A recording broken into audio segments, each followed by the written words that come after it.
application qui représente graphiquement un certain nombre de fonctions scalaires. Alors pour y arriver donc, je vais revenir à Visual Basic, je vais fermer ce projet et je vais créer un nouveau projet. En tout cas, quand vous créez un nouveau projet, vous fermez le projet en cours. De type Windows Form Application, je vais lui donner un nom, c'est donc, je pourrais l'appeler fonction scalaire. Fonction scalaire. Voilà, donc je pars sur une nouvelle fenêtre. Bon, c'est une fenêtre que je vais diviser en deux volets. Alors un premier volet, en fait, et je vais en fait même faire de la mise en page à l'intérieur. Je veux faire de la mise en page, ça veut dire quoi? Vous avez toujours retenu que pour toutes les applications que j'ai fait jusqu'à présent, toujours on était qu'en train de désactiver l'agrandissement et le redimensionnement. Parce que souvent on pose des contrôles et quand la feuille s'agrandit, ces contrôles ne suivent pas et par conséquent ça va entraîner des zones vides.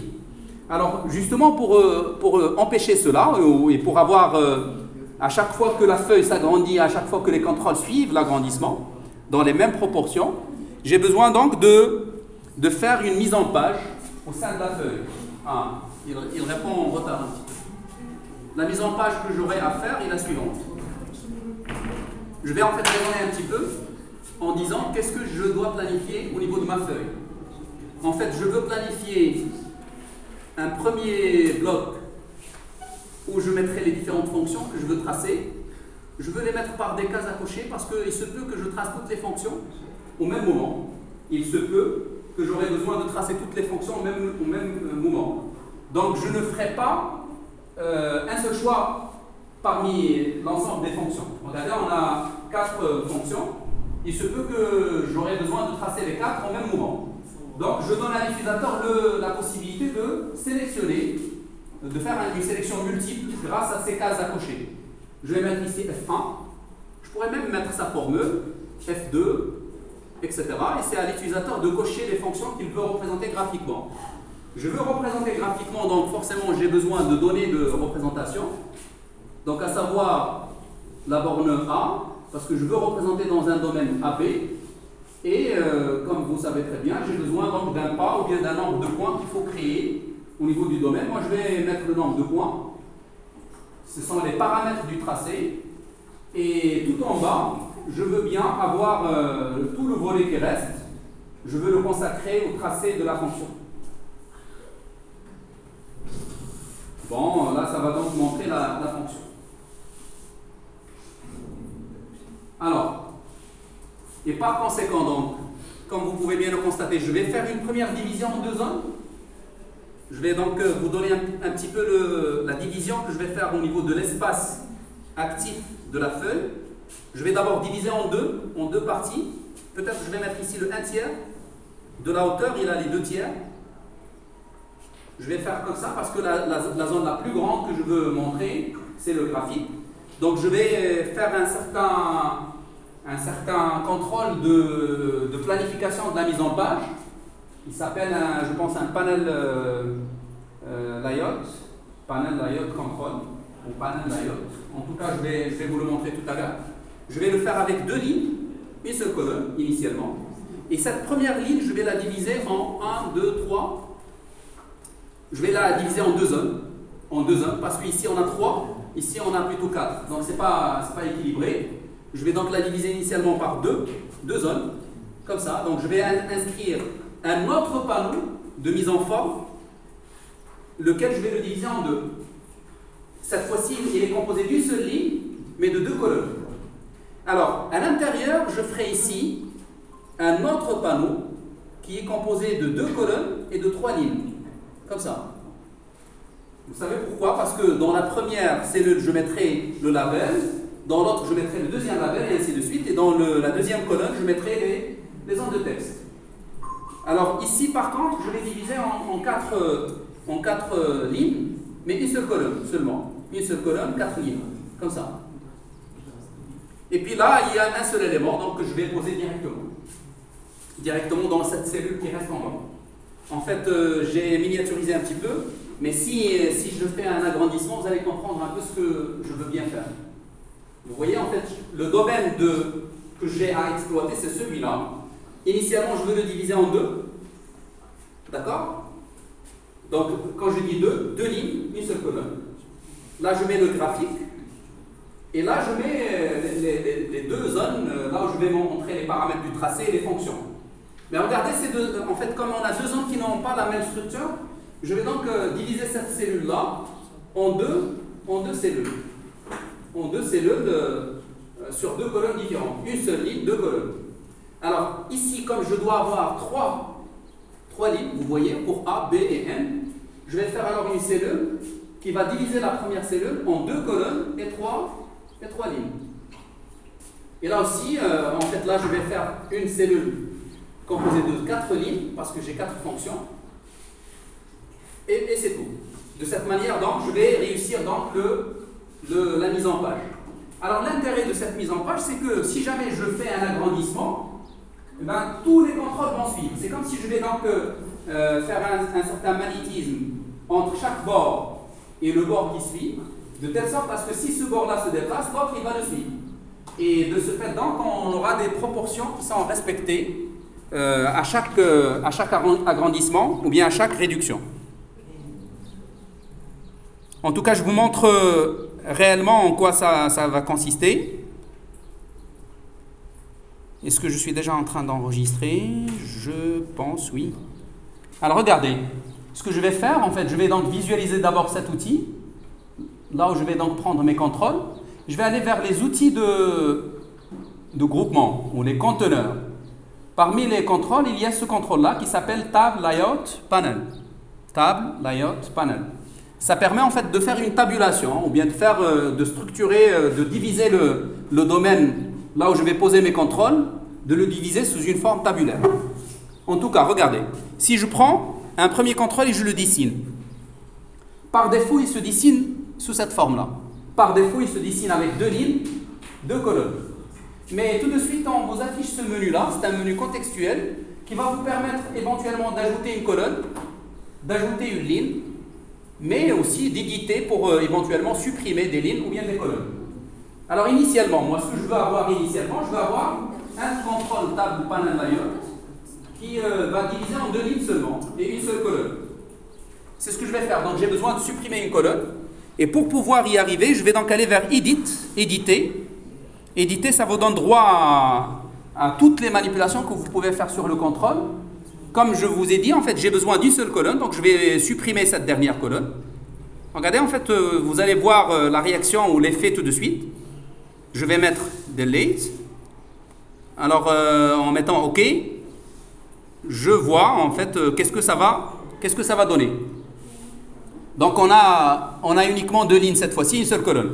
Alors, mais je veux bien que les quatre coins, les quatre bordures, qu'ils soient figés avec les bordures de la feuille. De ce fait, donc, c'est comme si on va mettre une colle, une sorte de colle, qui fait que cette bordure, il ne va jamais quitter celle-là. Et ainsi de suite. Celle-là, la bordure horizontale supérieure, il va être collé avec la bordure horizontale supérieure de la feuille. Alors, pour obtenir cet effet-là, ou ce fait-là, il faudrait juste sélectionner le contrôle et aller vers la propriété Doc. Doc, bon, Doc, je ne sais pas, en fait c'est un verbe, to doc, je pense que c'est ancré, donc ça permet de faire de l'ancrage ou de ne pas faire l'ancrage. Ici, actuellement, le contrôle il est flou, il est flottant. Mais en allant vers Doc, c'est pourquoi il est un non, donc ça veut dire qu'il flotte, on pourrait le faire déplacer comme on veut. Alors, mais moi je ne veux plus ça, je veux en fait faire en sorte qu'il soit, en ouvrant cette liste d'ailleurs, vous allez voir les différentes possibilités. Vous pouvez l'ancrer vers le haut. Vous voyez en fait l'effet de ce choix-là, quand j'ai choisi Top, le contrôle il a été tout de suite aspiré vers le haut. Mais si vous choisissez celui-là, celui qui est au milieu, ben vous allez donc réussir à faire occuper toute la plage de la feuille à travers ce contrôle-là. Ou bien le contrôle, il va épuiser toute la surface de la feuille. Mais je veux bien ne pas leur donner la moitié, en fait, 50%, 50%. Regardez, ça peut se régler de façon interactive, comme ça. Mais mieux encore, si vous irez vers le petit bouton que vous avez là, c'est lui qui vous réaffiche le menu. En éditant, vous avez le droit d'aller vers les colonnes. Alors, les colonnes, donc ici, j'ai les colonnes. Vous voyez, en fait, on montre les colonnes, mais si vous ouvrez cette liste, vous pouvez montrer les lignes. Et vous allez voir qu'il y a deux lignes. Actuellement, la première, il est à 45,58%, l'autre, il est à 54%. Donc, ce qu'on va faire, on va dire, pour la première, je veux avoir uniquement le 1 tiers. Donc, je vais prendre 33%. Et pour la dernière, je veux prendre le reste. Donc, je vais mettre, combien ça va rester? 67. Bon, c'est légèrement plus grand. En tout cas, là, je suis sûr que là, c'est presque le 1 tiers et l'autre, c'est les 2 tiers. Donc, on a réglé ce problème-là pour le premier. Alors, en fait, sur cette cellule, j'ai un seul contrôle qui va s'insérer dedans. C'est le contrôle grapheur, le contrôle qui va afficher le graphique. Alors, où est-ce que je vais le trouver, ce contrôle-là? Eh bien, je vais le trouver ici. Regardez, en fait, dans les data, dans la colonne data, il y a le contrôle chart.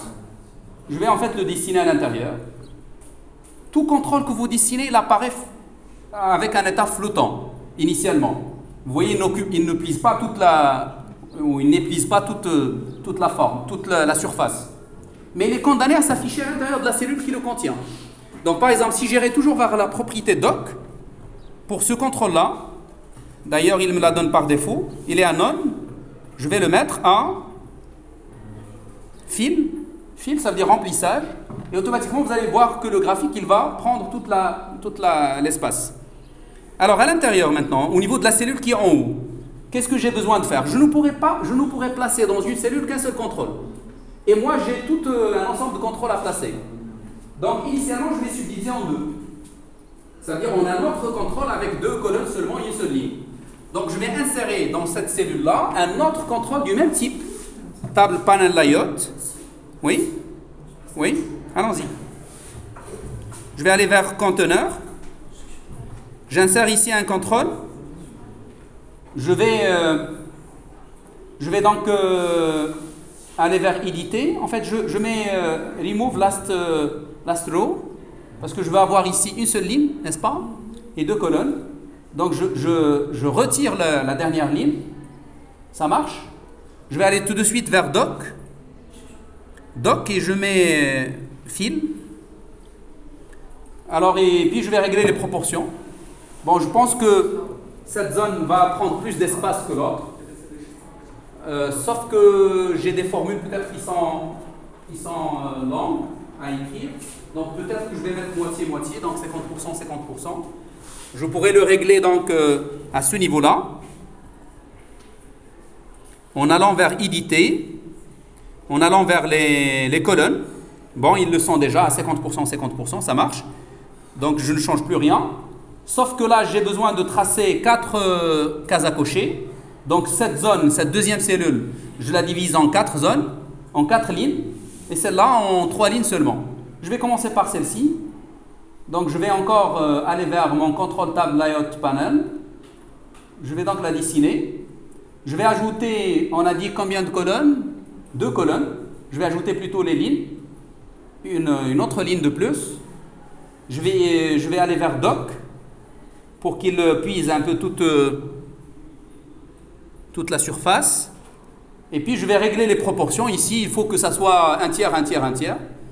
Parce que ça contient exactement la même chose. Donc je vais aller vers éditer. Je vais donc faire en sorte de régler les 2 colonnes, ils sont à 50%, 50%, donc ça marche. Par contre, les lignes, je veux les régler en pourcentage à 33%, 33%, 34%.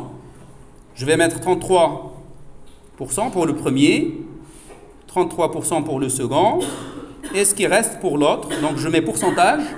Quand vous mettez absolu, quand vous réglez pour la hauteur d'une certaine ligne ou bien la largeur d'une certaine colonne à absolu, vous dites qu'il doit garder la même taille, quel que soit l'agrandissement ou bien la réduction. Comme ici, je veux qu'ils s'agrandissent ou bien qu'ils se réduisent de la même façon, je dois donc changer en pourcentage, en donnant donc le reste, c'est 34%. Il faut que la somme soit égale à 100%, bien sûr. Et puis, je vais donc rajouter un dernier. Celui-là, il doit être composé d'une seule colonne. Donc, je vais retirer la dernière colonne. Mais par contre, je vais ajouter deux lignes. Add. Je vais aller vers éditer, en fait, d'abord vers la propriété doc, en mettant remplissage. Et puis, je vais aller vers éditer le contrôle. Éditer, ça passe par celle-là. Et je vais donc, puisque c'est 4, donc je vais mettre 25% pour chacun. Au niveau des lignes. 25%. Vous voyez, en fait, le calcul de la mise en page, ça prend tout cet effort-là. Vous voyez, en fait, et là, on n'a pas une fenêtre qui est vraiment très complexe. Il faut bien imaginer des fois, quand on a des fenêtres qui sont très complexes, ça peut vous prendre beaucoup d'efforts, beaucoup de temps à régler ça. Et même au niveau calcul, des fois, il va falloir sortir sa calculatrice peut-être pour ne pas faire de mauvais calculs, pour faire donc le calcul de la pagination, de la mise en page. 25%. Ah non, pas ici, non. Ici, 100%. C'est au niveau des lignes. Donc, je mets 25%. 25%.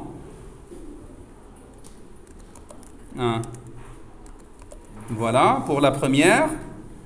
25% pour la seconde. Pour les deux qui sont réglés à absolu, je les change à pourcentage. Et je mets 25% aussi. Pour le dernier aussi, pourcentage. 25%. OK. Regardez bien l'ossature. En fait, si j'avais supprimé ce contrôle, si je le supprime, pour vous montrer que l'ossature de l'interface, c'est comme si je l'ai subdivisé en plusieurs morceaux. Chaque morceau va servir pour contenir un contrôle. Maintenant, il faut commencer à dessiner les contrôles. Ici, donc, j'ai besoin de 3 labels, ici, là, 3 textbox, 3 cases à cocher et un graphique. Bon, peut-être que j'ai besoin de boutons pour tracer. Donc, il va falloir revenir ajouter une dernière petite ligne. C'est pas la peine. Oui, on pourrait faire comme ça, oui. Oui, allons-y, on le garde comme ça. En tout cas, je voulais se lancer dans cette activité, mais c'est pas grave. Ça va nous faire gagner un peu de temps. Alors, je commence à dessiner. Donc, je reprends mon graphique. Ensuite, je vais dessiner les labels. Le graphique, il apparaît en histogramme comme ça, mais c'est quelque chose qu'on pourrait régler par la suite. Un premier label. Est-ce qu'on pourrait copier ici? Ah non, je ne veux pas aller vers le code. Je vais copier. Ça marche. Ensuite, un text box. Ici. Est-ce qu'on pourrait le copier? Oui, aussi. Ensuite, des cases à cocher. Les cases à cocher, ce sont les checkbox. Checkbox. Oui, ils sont là. Donc, je dessine le premier, l'autre, le troisième et puis le quatrième. Et puis, c'est fini. Alors, donc le dessin est terminé. Donc, je commence la personnalisation. Alors, commencer par les labels. Donc, je vais afficher constamment la fenêtre des propriétés. Et je vais aller vers, ici, je vais dire la borne A, borne de l'intervalle. On pourrait dire borne de l'intervalle ou bien A tout court.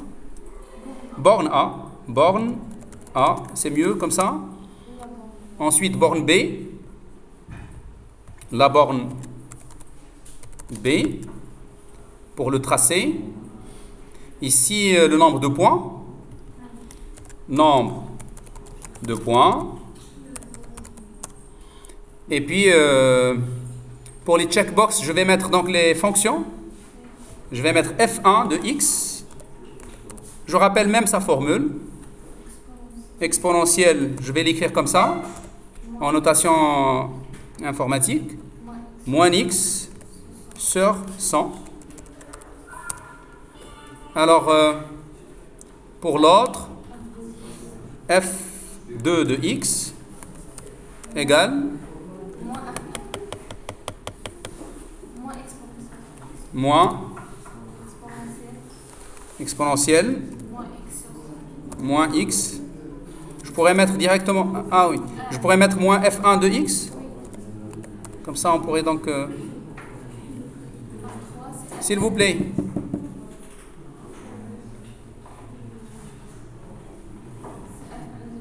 F3 de x. Qu'est-ce qu'on a mis?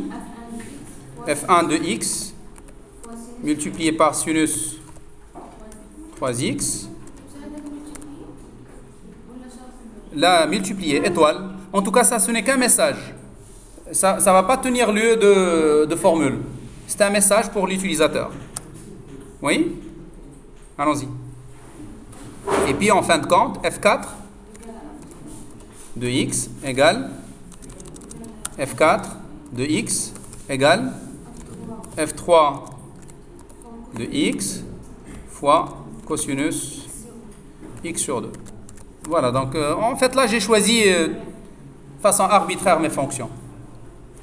En fait, je pourrais donc agrandir un peu l'écriture pour que ça soit plus net. Donc je pourrais aller vers la fente ici. Vous voyez en fait fente est un groupement de propriétés. Vous pouvez changer par exemple le type d'écriture, la taille. Moi je vais changer que la taille. Je vais écrire avec 14 par exemple. Je ferai la même chose pour les autres. 14. La même chose pour l'autre. J'aurais dû le faire avant la copie. Si j'avais donc fait avant la copie, je vais gagner ce changement. Au lieu de le faire 4 fois, je le ferai une seule fois. Là aussi, je mettrai 14. Donc, je vais tout écrire avec la même taille. La même chose ici. 14. Et là aussi. Les étiquettes aussi, je les mets avec la même taille. 14. Et puis nombre de points, je ne sais pas. Si je mets 14, peut-être que ça va... Bon, ça marche. Alors, une autre chose, je vais donc faire en sorte que chaque contrôle occupe toute la cellule, toute la surface de la cellule qui le contient.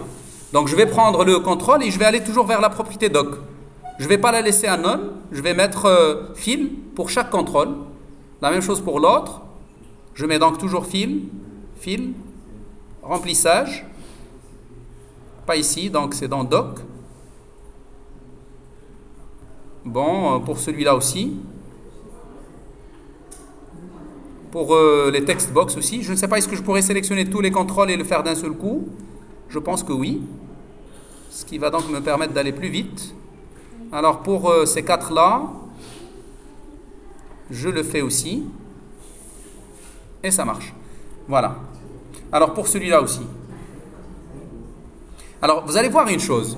C'est que quand je vais exécuter et que je vais agrandir, regardez si j'agrandis. Les contrôles, ils vont se redimensionner avec. Ils vont suivre les proportions de la feuille. Vous voyez? Et ça, c'est vraiment intéressant. Donc, si vous agrandissez globalement, vous allez avoir toujours au niveau organisation, c'est bien organisé. Alors, une autre chose, en fait, peut-être, il fallait mettre une petite colonne ici, une petite marche pour repousser, pour qu'il y ait un petit écart avec ce qu'on a là. Il fallait peut-être mettre une petite colonne supplémentaire. En tout cas, on pourrait toujours la faire et la garder à une valeur fixe. Alors, regardez en fait, ce que vous voyez là, initialement, ce n'est qu'une image, qu'une illustration. Mais on n'a pas encore de données. On n'a pas dit quelles sont les données du graphique. C'est ce qui fait que quand vous exécutez, vous n'aurez droit qu'à une zone blanche. Donc, il n'y a pas de données. Il va falloir définir les données de l'axe des X, de l'axe des ordonnées. Et à partir de là, vous allez avoir donc l'illustration graphique. Alors, ce que je veux faire, en fait, je veux que quand je coche F1, et que je mets ici une borne, par exemple 0,10, et que je veux créer par exemple 100 points, ou bien 20 points, que dès que je coche la fonction F1, qu'il se trace automatiquement. Si je coche F2, ça se trace automatiquement, et ainsi de suite. Donc, je vais profiter de l'état checked ou non checked d'une case. C'est clair pour faire le tracé. Alors, mais pour y arriver, en fait, je vais... Oui, pardon.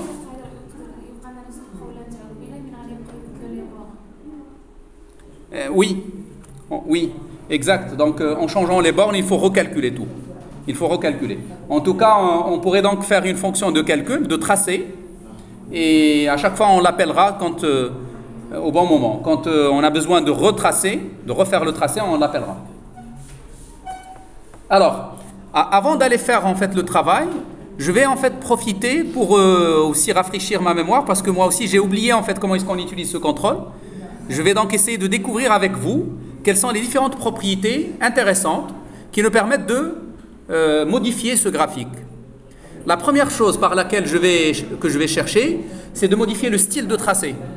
Parce qu'en fait, je parle de fonctions continues, c'est des courbes de D. L'idéal, c'est de les tracer sous forme de courbe et non pas sous forme d'histogramme. Donc, il faut chercher un moyen de changer le style de tracé, le type de graphique. Regardez, mais c'est un peu plus compliqué qu'on pourrait l'imaginer. En fait, ce champ-là, ou cet objet-là, est un système. C'est un système, il est composé de beaucoup d'éléments. Alors, vous allez le voir par la suite. Remarquez bien, la première des choses, parce qu'on pourrait avoir plusieurs séries qu'on pourrait tracer. Plusieurs zones aussi qu'on pourrait avoir. Regardez, par défaut, s'il vous plaît. Alors, regardez, je vais commencer, j'espère que je vais réussir à aller vers la bonne propriété. Regardez, en fait, ici, on a une propriété qui s'appelle series. Mais est-ce qu'on a une autre propriété sur les zones? Je veux chercher, en fait, parce que, oui, c'est chart areas. Chart areas, en fait, excusez bien mon accent, en fait, je ne pourrais pas prononcer comme un anglais, ça c'est dû à beaucoup de choses. En tout cas, je vais donc traduire, ça c'est une collection des zones de tracé. Par défaut, on a une seule zone, c'est la zone que vous voyez actuellement. Mais je pourrais bien aller créer une nouvelle zone. Regardez, si je clique sur le bouton, et ce sont des collections. Là, vous voyez, comme je vous ai dit la dernière fois, une propriété avec S. Ça signifie qu'il s'agit d'une collection. Tu as repris ta place. Bon, c'est pas grave. Puisque tu insistes, donc c'est pas grave. Alors, remarquez bien. En fait, regardez bien si je rentre vers cette propriété zone de tracé, qui est une collection. Si je rentre, je vais trouver qu'il y a une seule collection initialement. Il s'appelle chart area 1. Mais si vous mettez add, regardez, dès que vous mettez add, ben, il y aurait une autre zone qui va se créer. C'est comme si on a divisé donc la plage en deux zones de tracé. C'est très intéressant si vous voulez tracer, si vous voulez comparer des fois des grandeurs, mais que vous ne devez pas mettre sur le même graphique par faute d'échelle, donc deux fonctions qui n'ont pas la même échelle.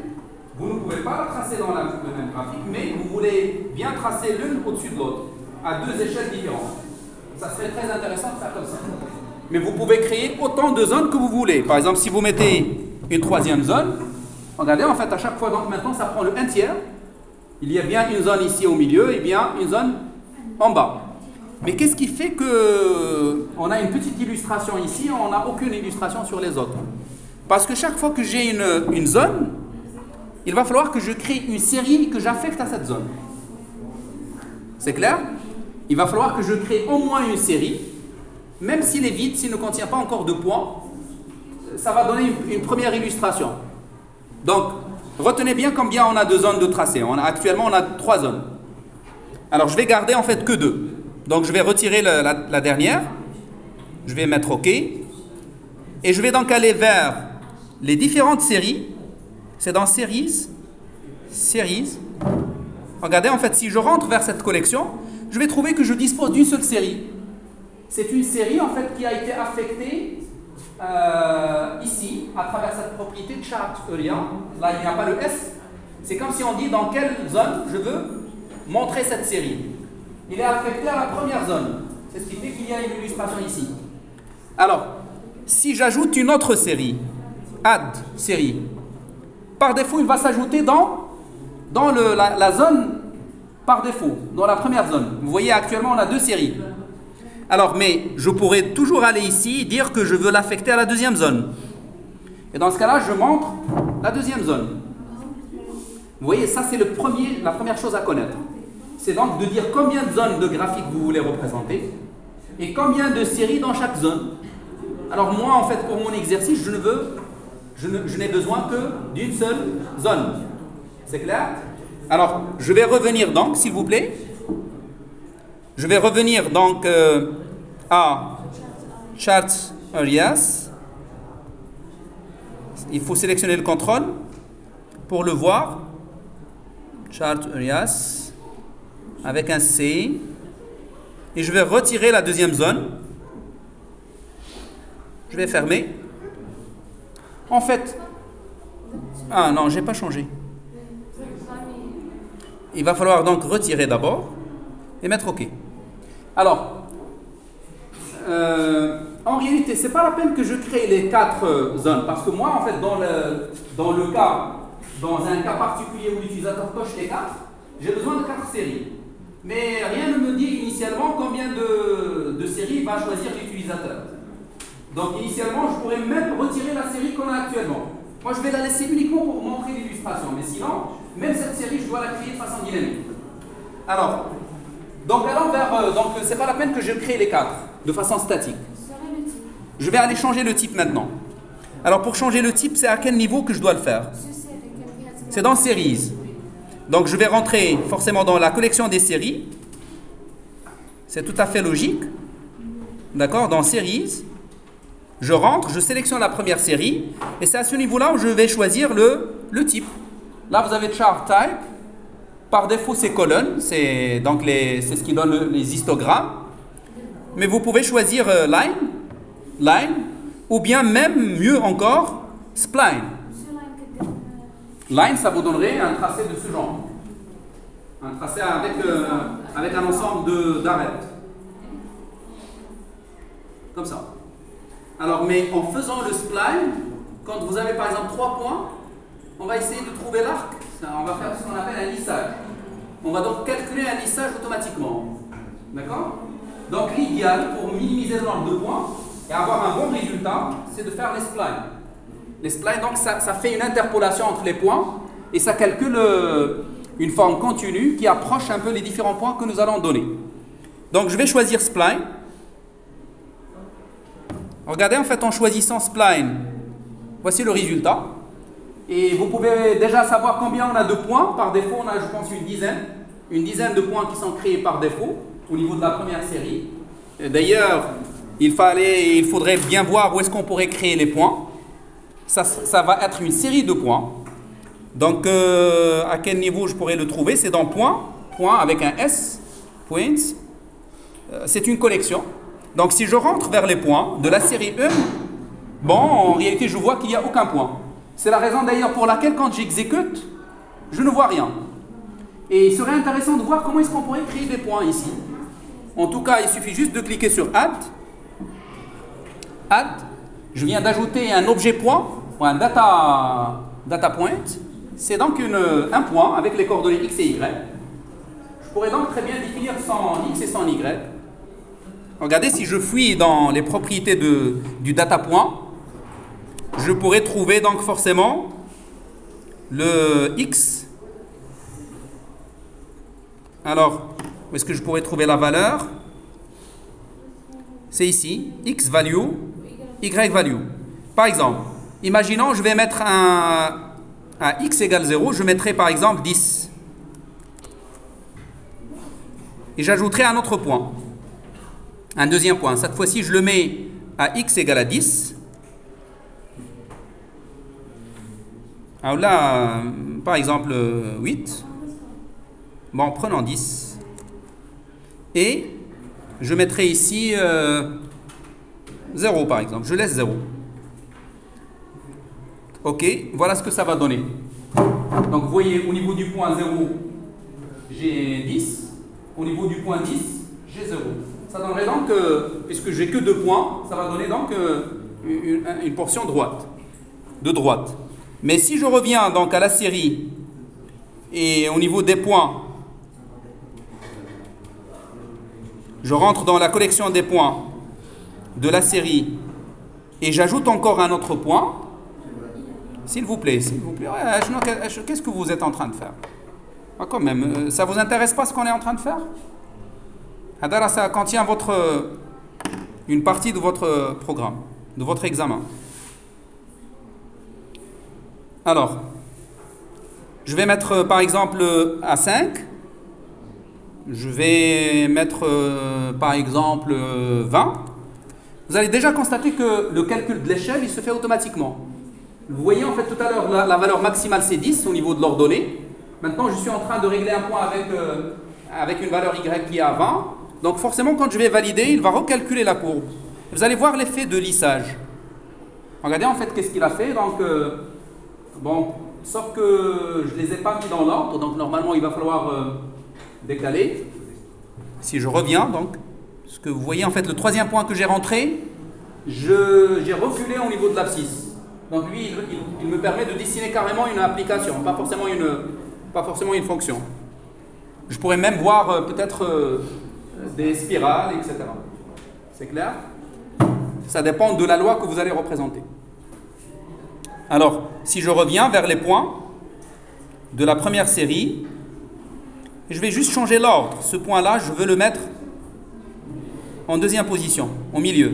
Vous allez voir que la courbe, il va changer. Vous voyez? Donc l'ordre dans lequel vous citez les points, il est déterminant pour l'allure que vous allez obtenir. Donc vous voyez comment est-ce qu'on a créé donc, notre graphique. Initialement, donc, on a fixé les zones de tracé grâce à Chart-Curias. D'accord? On pourrait donc toujours faire appel à la méthode add pour ajouter une nouvelle zone, aux séries. Grâce à add, on pourrait ajouter une nouvelle série. Mais chaque fois que vous ajoutez une nouvelle série, il va falloir l'affecter à une zone. Ici, nous, on n'a qu'une seule, donc on n'aura pas de problème. Quand on ajouterait une nouvelle série, automatiquement, il va s'affecter à la plage qui existe, puisqu'on n'a qu'une seule. Et puis, une fois la série est créée, il va falloir créer les points, l'ensemble des points. Ici, on a le nombre de points que nous avons à créer. On a le point de départ, le point final, au niveau de l'axe des X. Et puis, en fonction de la fonction qui a été cochée, on va donc faire le tracé. C'est bon, donc on a tous les éléments maintenant qui vont nous permettre de tracer. Alors, on va y aller. Alors, qu'est-ce qui va déclencher le tracé alors? C'est la coche ou bien la non-coche? La coche ou bien le fait de retirer la coche. Je vais donc double-cliquer sur le premier. Ça me donne justement l'événement check changed. Check changed. Alors, qu'est-ce que je vais faire alors? Je vais dire, parce que ça, c'est un événement qui va être provoqué, que ce soit vous avez coché ou bien vous avez décoché. C'est clair? Dans les deux cas, ça va provoquer le même événement. C'est à moi de dire est-ce que je suis dans le cas, j'ai provoqué l'événement tout en cochant, ou bien j'ai provoqué l'événement tout en décochant. Alors, en fait, il va falloir que je départage les deux cas. Donc, je vais faire ici un if. Je vais dire si dans le... En fait, je n'ai pas changé les noms de mes contrôles. En tout cas, il serait intéressant que je le fasse. D'ailleurs, même ici, comme vous le constatez, c'est checkbox 1. Alors, normalement, il faut aller vers les contrôles actifs. Comme ce qu'on a toujours l'habitude de faire, il faut les renommer. Comment? Combien il reste de temps? Ah, il est déjà 18h30. Alors, sans modifier, donc on va juste faire le tracé d'une seule fonction et vous allez voir, vous allez comprendre que c'est pratiquement la même chose. Donc je reviens, je vais mettre ici le if que j'étais en train de faire. If, mon contrôle il s'appelle checked box 1, point checked, s'il est coché. Je suis en train de dire est-ce qu'il est coché. Then, je vais faire le tracé. Sinon, je vais retirer le tracé. Retirer le tracé, ça veut dire quoi? Ça veut dire que je dois aller vers mon graphique. Mon graphique, il a aussi un nom. Je dois donc aller voir comment il s'appelle. Il s'appelle Chart 1. Donc, je reviens. Je vais dire... je commence par le deuxième cas. Chart 1. Point. Je vais rentrer vers les séries. Series. En fait, les séries sont numérotées à partir de 0. Donc, puisqu'on n'a qu'une seule série... Non, on supposera qu'on a toutes les séries. Donc. Et par conséquent, il va falloir retirer uniquement la série en question. Donc, je suppose que la série numéro 0, c'est pour la première case à cocher. Point les points, je rentre vers la collection des points et je vais voir est-ce que je pourrais la vider. Point, clear, all, ou bien clear tout court, clear, donc ça permet de tout effacer, d'effacer tous les points de la série. C'est comme si on n'a plus de série. Par contre, si en fait je suis dans le cas où la case a été cochée, eh bien, je vais donc calculer les points. Je vais calculer les points. Donc je vais aller vers, je pourrais mettre 8 de... Ça c'est une écriture visuelle basique qui va nous simplifier un peu ou qui va nous factoriser. En fait, je vais la retarder juste après. En fait, vous allez m'excuser un petit peu parce que je suis un peu pressé et quand on est très pressé, ça peut fausser un peu ce qu'on fait. Alors, qu'est-ce que j'ai besoin de faire? Je vais rentrer dans le char 1 toujours, vers la série numéro 0. La série numéro 0, donc series. Oui. Chart 1, point, series, 2, 0, point, les points. Alors, est-ce qu'on pourrait donc mettre le nombre de points? En tout cas, je pourrais mettre un add xy, et ça va me permettre d'ajouter et le x et le y. En fait, moi je vais mettre xy, x, virgule,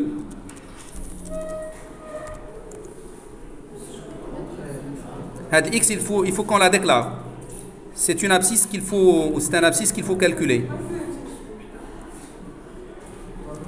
Alors, je vais mettre dim x as dab et aussi y as dab. Je vais aussi déclarer un pas parce que j'ai besoin de calculer le pas. As dab. Qu'est-ce que j'ai besoin de faire encore? Oui, en fait, A as dab. B aussi as dab. Je déclare aussi le numéro du point parce que j'ai besoin de numéroter les points. I as integer par exemple. Voilà, je pourrais calculer le pas. Donc d'abord je calcule le A et tout ça je dois le mettre dans un try catch. En fait je vais se passer de ça. Je vais mettre A égale dab point parse txt. En fait c'est pas txt donc c'est texte 1. Texte 1.text. Je vais copier la formule. En fait, là, c'est quelque chose que vous devez comprendre normalement. D'après ce que je vous ai expliqué manuellement tout à l'heure. Oui, en fait, il faut ajouter tous les points. Parce que à chaque fois, normalement, qu'on coche, on supposera que peut-être les données ont changé ou quoi que ce soit. Donc, il faut normalement recalculer. Recalculer en vidant le tout, en écrasant tous les points et puis en les recréant. Attention, si vous ne faites que des adds, parce que là je suis passé par add xy, je suis en train d'ajouter. Et bien si on garde les points qui existaient déjà, et ben ça va s'ajouter sur ces points-là et ça va fausser un peu le tracé. Donc normalement il faut recommencer depuis 0 en redessinant encore. Sinon il faut aller changer des points. Il faut aller donc, parce qu'à travers la collection, on pourrait mettre la main sur un point bien donné. Par exemple en mettant point S de I, de IJ, on pourrait donc aller vers un point bien donné. Pas de IJ, de I tout simplement, parce que c'est une collection de points. On pourrait mettre la main sur un point et on pourrait le modifier. On pourrait mettre x value égale, y value égale. Et dans ce cas-là, on pourrait donc changer un point sans recréer le point. En tout cas, c'est à nous de voir en fonction des cas qu'est-ce qu'il faut faire. Je sais que je ne vais pas réussir à le terminer. En fait, ça me coûterait encore plus de temps. Et je ne veux pas donc le faire avec une certaine vitesse qui n'aura aucun intérêt pour personne. Donc, je vais arrêter à ce niveau-là. Alors, si vous voulez, en fait, je vous donnerai le corrigé le lundi. Je vous donnerai la suite de la correction. Et pas la suite du film, donc je ne vais pas continuer à enregistrer, mais je vous donnerai la correction. C'est bon?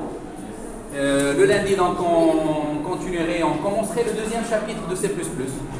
On le finirait et éventuellement, si le temps le permet, on ferait un exercice. Sinon, on va se baser que sur les exemples d'applications qu'on a vus. Par exemple, sur le premier chapitre, je vous ai commenté quelques exemples d'applications. Récupérez le support, je l'ai donné à votre camarade, à quelqu'un parmi vous. Le support de C++. Je l'ai donné à quelqu'un parmi vos camarades. Oui.